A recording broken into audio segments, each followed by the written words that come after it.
Welcome to JS on Politics. I'm your host, Greg Borowski. So we've counted the days to the election down in terms of years, months, weeks, now days, and very soon hours. So we'll get right to a look at what's on today's show. Despite new concerns about old emails, Hillary Clinton is hanging on to her lead over Donald Trump in Wisconsin.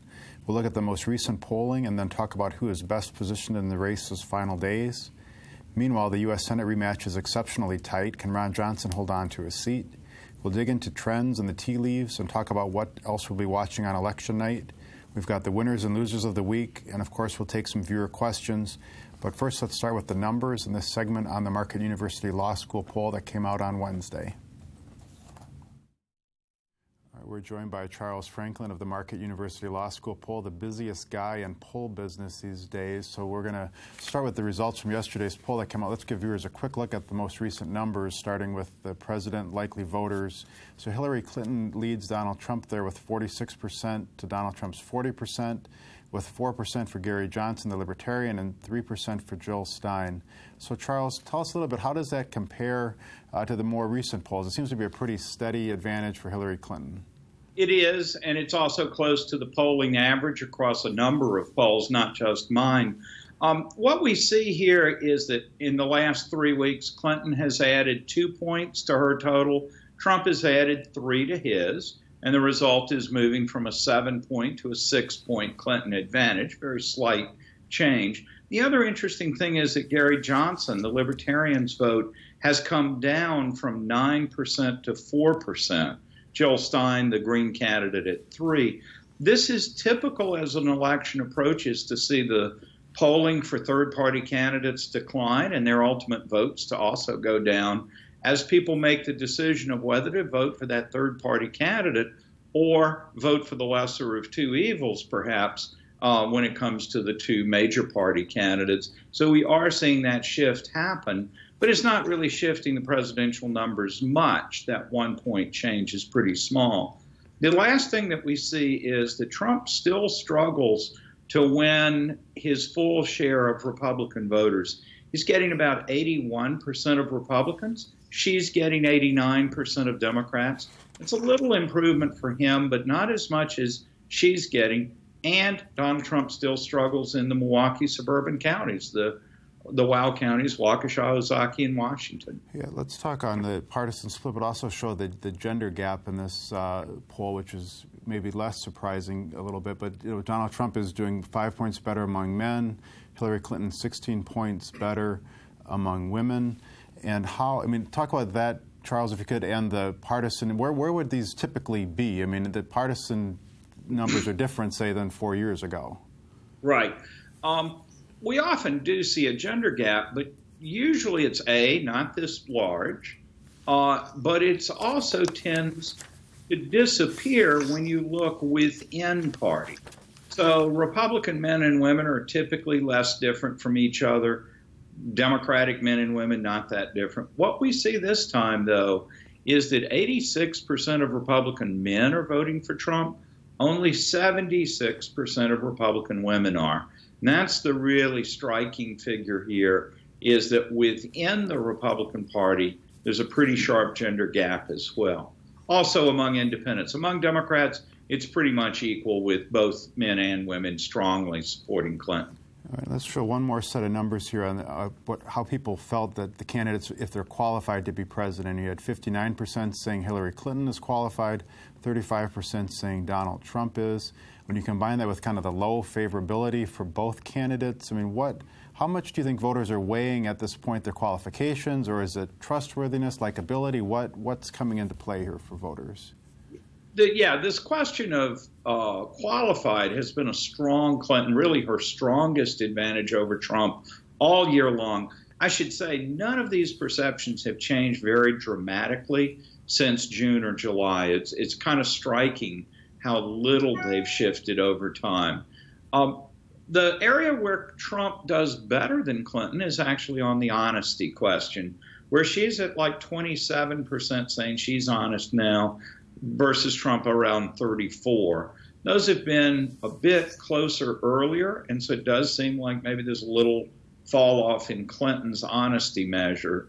But we've seen Trump doing slightly better than Clinton throughout the year on honesty. So the dilemma this poses to voters is a lot of voters have negative views of both of these candidates. How do they then balance those concerns and the concerns of qualification and honesty in choosing one of two candidates who, for many voters, are seen rather negatively for both of them? That's the dilemma this year. One final question, because both the last two polls have come with very interesting timing in terms of developments in the race. So the previous one came out right, and you were in the field in the midst of the news on the Donald Trump tape on the sexual talk and the fallout of that, and this one was in the midst of the email issue being revived for Hillary Clinton. What did you see in terms of shifts for voters, and was one hurt more than the other by those revelations? There are two sides to this. One is short term, the Trump tape seemed to move the vote a lot more than it did with the FBI news this week. But the effects are often very fleeting. At most, we've seen a tightening of the race by 1 point since that Trump video came out. So it doesn't look like even the fairly substantial shifts over that weekend stayed with us. And there's a reason for that people have more fundamental reasons to support one candidate or the other when these sensational news items or three, but then they reassert the fundamentals of why they were voting for one candidate or the other. And unless it's really devastating, that news goes away pretty fast. What we saw with this latest FBI news was we were asking a question, how bothered are you by Clinton's use of a private email server? In the people interviewed before the FBI news, 50% said they were very bothered by that. But in the interviews completed after that news came out, it was 48%. No change, certainly not a spike. On the other hand, we did see a bit of a vote shift. In the pre-news vote, Clinton was leading by 11, and after the news came out, she was leading by 6. And so that's maybe a 5-point move. That's less than the 13 to 20-point moves we saw in the wake of the Trump video. But as I just said, that Trump video doesn't seem to have had a lasting effect. Seems unlikely that this news would have a lasting effect either. All right, well, that's a good point to leave it. We have much more discussion coming up on our show about the presidential race. So thanks for joining us this morning, Charles. Thank you. My pleasure. All right, we should know that we'll have more from Charles Franklin on a special Tuesday night live edition of our show as we go through the results, so please watch for that on Tuesday. Meanwhile, these guys will be joining us Tuesday as well. They're here with us today. You are.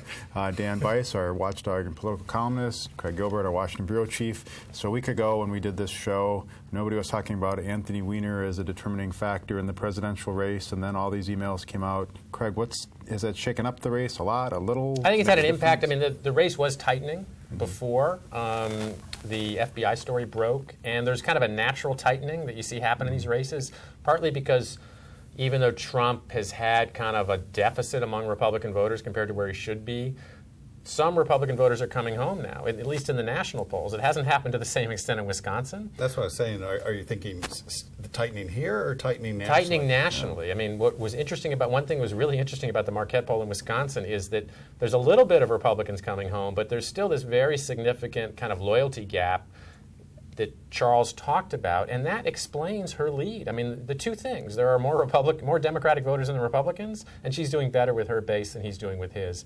And that accounts for her lead because independents are 50-50 right now. It makes you wonder if Trump had stepped back some and allowed the focus to be on Hillary Clinton throughout more of the campaign than it's been, what the impact that would have been on this race. Well, he certainly, Dan, thinks he was here in Wisconsin again this week. He's thinking this is his answer, right? And that this we're is going to the be path doing a to the story White House soon saying that he's going to be back between now and Election Day. Hillary, of course, has not been here. When was the last time she was here? She hasn't been here in the general election campaign. I can't remember a campaign where one nominee made repeat visits and the other presidential nominee stayed away in the general election phase. It's usually like the first run, where you felt like they were everywhere. Right. Yeah. But it's there's two ways to look at what Trump's doing. And one is that, he really thinks he can win Wisconsin. But it's also, and the public polling doesn't really support that. But he has to expand the map. I mean, he's just, because of where Republicans have lost ground elsewhere around the country, he needs to kind of attack that Clinton blue wall of states like Michigan and Wisconsin and Pennsylvania and New Hampshire. And so he needs to pick up states like that, and so he's got to go somewhere. But from a strategy, it's similar, but it's similar to what Romney did. It's sort of hopeful campaigning at the very end, where you're. Because he's also got to win Florida, right? He's got to win North Carolina. I remember there's other states that are bigger and probably closer that you would think he would spend the time. In 1992, Bush Sr. was going down to defeat against Bill Clinton. And he spent the final weekend of the campaign on a whistle-stop train ride through Wisconsin. It was bizarre on one level, but on the other level, he had to go somewhere, and he had to win multiple states. So there's no silver bullet for Donald Trump right here. I mean, there have been the surrogates who've been showing up. Obviously, Bernie Sanders was here yesterday, but that seemed more geared toward Russ Feingold than it did about Hillary Clinton. And Joe Biden will be here. And it is true, she did, Hillary Clinton's campaign bought some TV time here, and in the Green Bay market in particular, they extended their buy through Election Day, and that's a particular place where she's been weak. And with Trump, it's interesting, he's, in the past few weeks when he's come here, he's avoided the area where he's weakest, which is right here in the suburban Milwaukee. Instead, he's in Eau Claire, and he's in Green Bay. Yeah. And so it makes you wonder if, when he comes back, that'll be the place that he stops. Let me ask you both before we move on to the Senate race in a few moments here. But so what's the key to Tuesday for each side? Let me ask you first for Hillary Clinton. I mean, is it just simply getting turnout? Absolutely. I mean, it's driving up her vote in Milwaukee, African-American turnout. Madison, youth turnout has been soft. It's soft nationally, so that's a big concern. She's got to get, now it's a good sign for Democrats that the big early vote in Dane County, but they really need to run up the score there because they need to take advantage of the fact that Trump is weak in his base area, which is southeastern Wisconsin, the Wow counties, Waukesha. If they can run up the score in Milwaukee and Madison, even if Trump overperforms in northern Wisconsin, he can't overcome that deficit in southeastern Wisconsin. There's a little bit of there's also the issue that's out of both of their hands. Will there be any significant news between now and Tuesday? I mean, is there something else with the FBI stuff? Is there anything else from WikiLeaks? Is there anything that would change? Because it looks like, there's this small percentage, but it's significant in a close race of people who are shifting side to side in some of these areas. Yeah, for Trump, let me ask you before we move on, what's his key? Is it to get people to start liking him in the Wow counties, or what's his key for Tuesday? As I said earlier, I think he's most successful when he's not visible, when the focus is on his opponent. Here, so he has Hillary to Wisconsin. But she's doing pretty well. Did you see the Scott Walker tweet that said, vote for Hillary if you're doing better now than you were 8 years ago? Which a lot of people on the Hillary campaign were like, sure, yeah, please say this again. But I think for him, it would just have to be something dramatic. The Marquette poll, I was looking at the Marquette poll 4 years ago, and it was very close in terms of what it predicted. It said that Obama would win by 5 points here, and he ended up winning by 6. So there would have to be a major game changer for him to win in the state, I think. All right. Well, the candidates have certainly kept up their claims on the trail, so we're going to take a quick look right now at some of the most recent ones and how they fared on the Datameter. We're joined now by Tom Kircher, a PolitiFact Wisconsin reporter, to talk about some of the latest fact checks in the presidential race. So, Tom, we're going to do a couple quick ones on each side. First one is from Donald Trump, who says the FBI has reopened its investigation into Hillary Clinton and discovered another 650,000 emails, and that was rated half true. Yeah, there are reportedly 650,000 emails, but they come from an investigation of Anthony Weiner, not Hillary Clinton. And it's unclear how many of those emails are Clinton emails, how many of them might be duplicates that the FBI has already seen. Okay. And here's a claim from Hillary Clinton, who says of Donald Trump, he has even said on his very first day in office he would require every school in America to let people carry guns into our classrooms, and that was rated true. Yeah, he did say during the Republican primary campaign that on his first day in office he would get rid of gun-free zones around schools. Okay, and those zones, of course, are designed to a certain number of feet around a school, and they don't want guns in schools and churches and other places. Right. Okay, this is one from Donald Trump, who said Wisconsin is one of several states where you can change your early ballot if you think you've made a mistake. That was rated true, and this was said just the other day up in Eau Claire. Right. I don't know how many people in Wisconsin are aware of that, but the law has been on the books for quite a long time that if you cast your ballot early in person or by mail absentee, you can go back if you meet the deadline, scrap that ballot, cast a new one. Yeah, and his idea was, well, hey, you might have already voted for Hillary Clinton. Switch your vote, and people also could, of course, switch from Donald Trump to Hillary Clinton. Finally, here's one from Hillary Clinton. The claim we checked was Donald Trump's strategy is pretty simple. They've even said in his campaign it's to get women to stay home, get younger people to stay home, get people of color to stay home, and get a lot of smart, intelligent men to stay home too. And that was rated half true.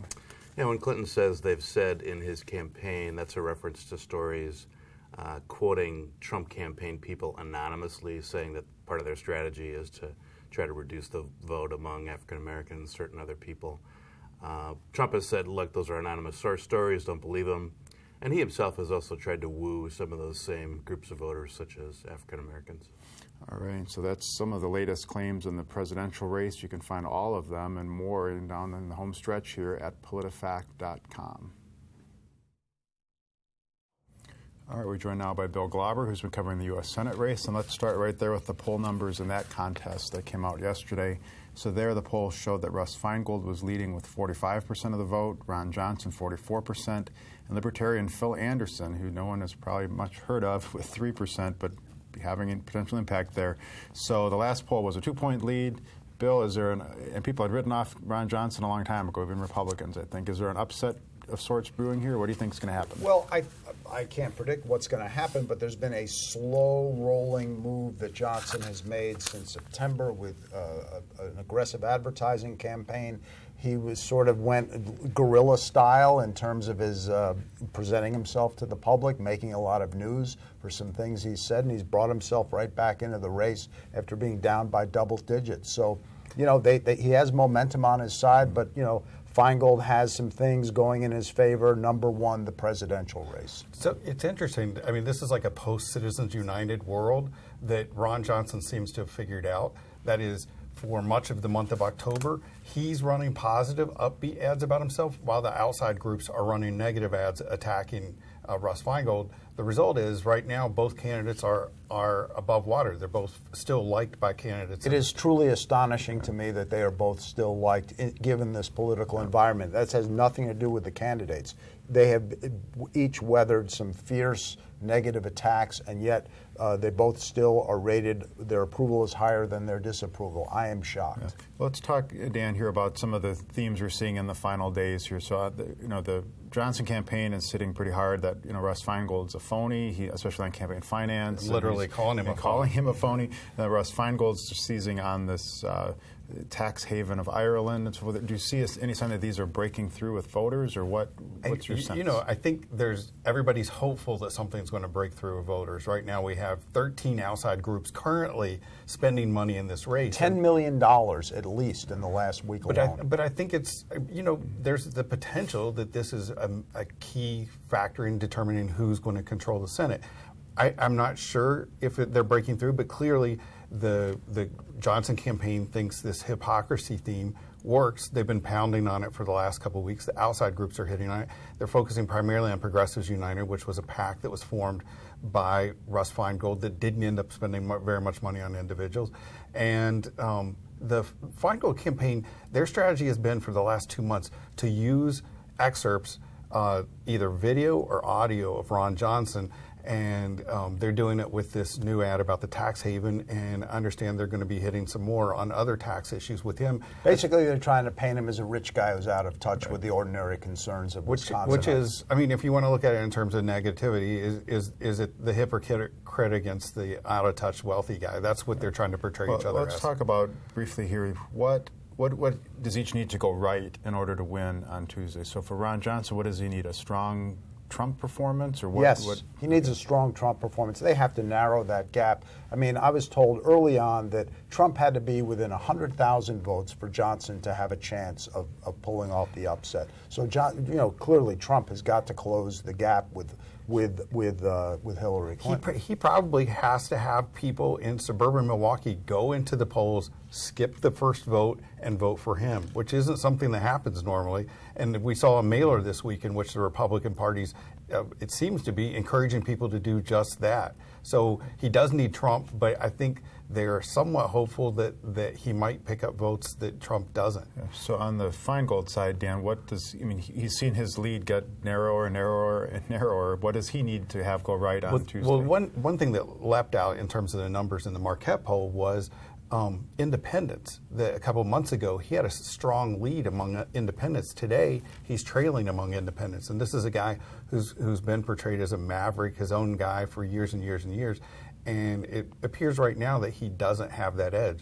For him to win, I think first you have to have Hillary Clinton perform strong, but I think he also has to establish himself in some way with those independents. And he hasn't made any mistakes. I mean, he's run a by-the-book, textbook campaign, really has not made any mistakes. But it's been a little dull in the last month. He's not generated, I mean, some could say that he's cruised over the last month, I think.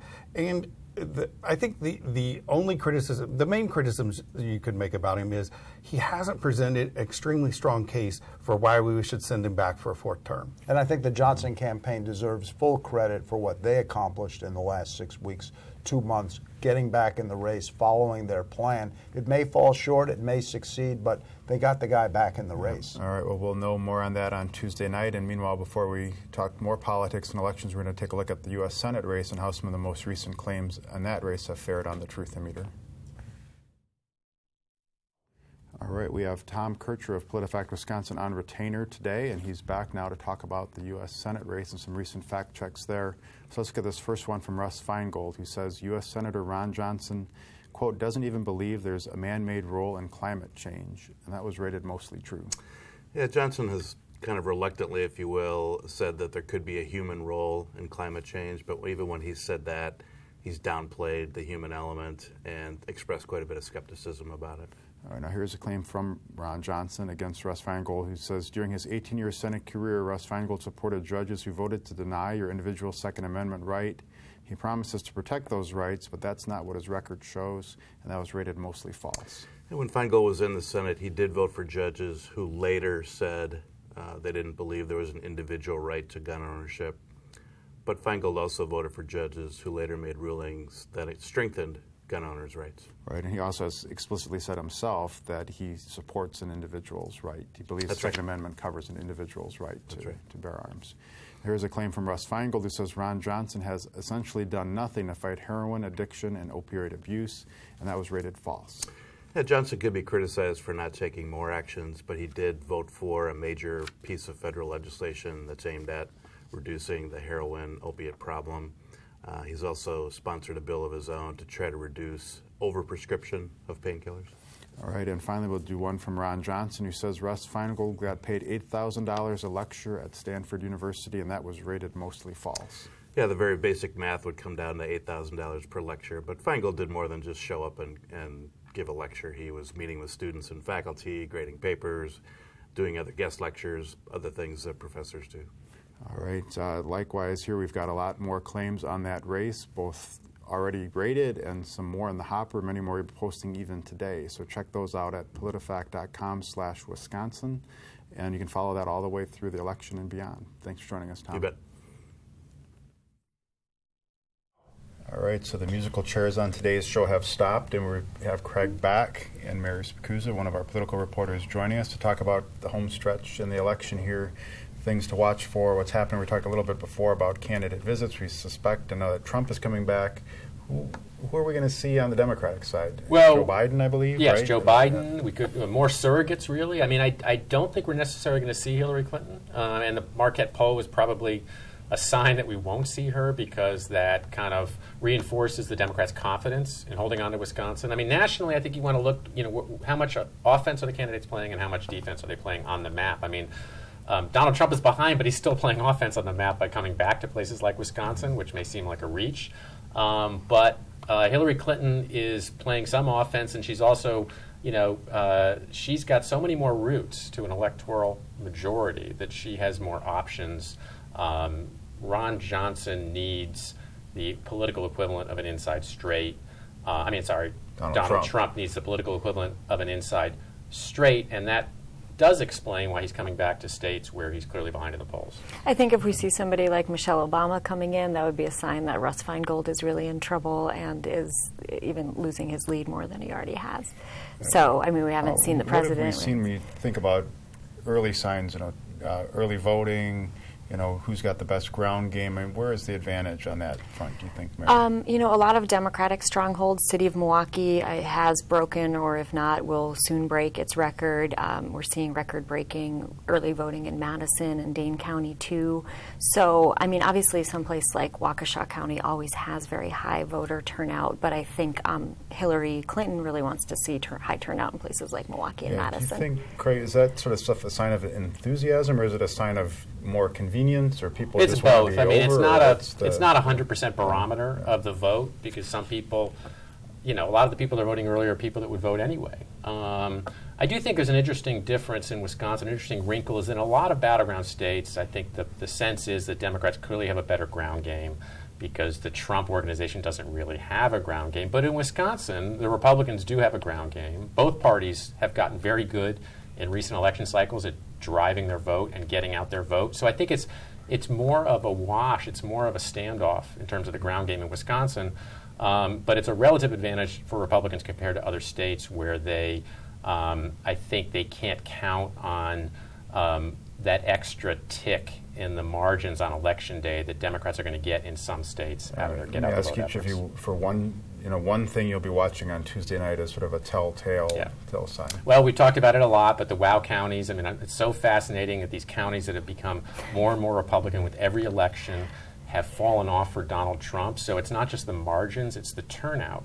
And also the difference in the wow counties between the Senate race and the presidential. We're also seeing in the polls a really interesting difference where Ron Johnson does not have the same Milwaukee problem that Donald Trump does. So that's a big key to the election in both races. All right, and Mary, what will you be watching on Tuesday night? Well, I should have brought in the New Yorker cartoon with the Kremlin watching Waukesha County to see what happens with voter turnout. I think I'll be really waiting to see with the Ron Johnson race. Obviously, it's so close. Will he continue to outperform Trump as we're seeing in the polls? And if so, will it be enough to put him over Feingold? I think a lot of people see that as kind of the future of the U.S. Senate hanging in the balance in Wisconsin. All right. Well, we're going to turn now to our winners and losers of the week. And these are for the past week. These are not predictive necessarily of next week. But Mary, let's start with your winner from the past week. Okay, so we've got County Executive Chris Abley, who had a big Estabrook Dam victory this week with the Common Council voting to approve a rezoning that kind of clears a path to the dam being removed. And I think Chris Abley cannot wait to see that dam go. So, winner. That issue's been hanging around. That darn issue on the dam has been hanging around for a long time. I think he'd blow it up himself if he could, yeah. All right. And Craig, you're a winner from the past week. So it's Ron Johnson. We've been talking about this. I mean, he may or may not win his race, and he only gained 1 point in the last Marquette poll over the previous poll. But now we've had 2 polls over 3 weeks that show him outperforming Donald Trump. So that's a pretty good indicator that he's at least made strides in doing something that he absolutely needed to do in a very tough presidential year, which is outperform the top of the ticket. All right, and your loser of the week, Craig? James Comey, the FBI director. Whether you like or don't like the way he's handled this, he's in a nearly untenable position, getting criticism from both sides, from really all sides. I mean, and how he kind of makes his way out of that thicket is really unclear. All right, and Mary, your loser of the week. Anthony Weiner. I have to say, how much damage can you do from sexting? He's lost his career, he's lost his marriage, now he's getting involved in potentially hurting Hillary Clinton's campaign, hurting her campaign, we'll see how much, and his wife's career. And plus, he's sexting a 15-year-old girl, so that's a loser. All right, that's pretty well a good definition for that one. We're going to do a couple very, very quick viewer questions.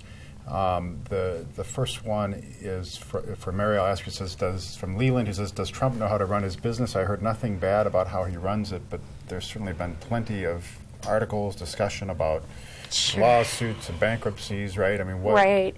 Yeah, I mean, if you ask Donald Trump, he is the most successful businessman the country has ever seen. Everything is fabulous and wonderful. If you read about, his lawsuits and these allegations that he's stiffed a bunch of small businesses, maybe taxes, which we can't see, but potentially not paying federal income tax because he's lost so much with his businesses. I think it would be very helpful to see his taxes, but there are clearly some indications that he's lost a good amount of money at his companies. All right. And let me throw one question to you, Craig, from Marion Smith, who says, "There's plenty of talk about the WikiLeaks those emails and hacks being stolen, but she asked, has anybody refuted them or said they're not true? So has there been any indication that these are faked There's no, things, or no, these there's are real no emails? These are well, things that the Clinton campaign has refused to verify them, but there's no reason we have to believe that they're phony. I think everybody's operating on the assumption that they are real and that her campaign chairman was hacked. you think if they were phony, someone would quickly. I think the make story that would have been case. put to bed Yeah. by now. Yeah. It All might have right. been hacked in Russia or by Putin, but who knows? So. All right, well, this is our last show before the election, so here's your requisite reminder. You can follow all of our reporters and their coverage at jsonline.com.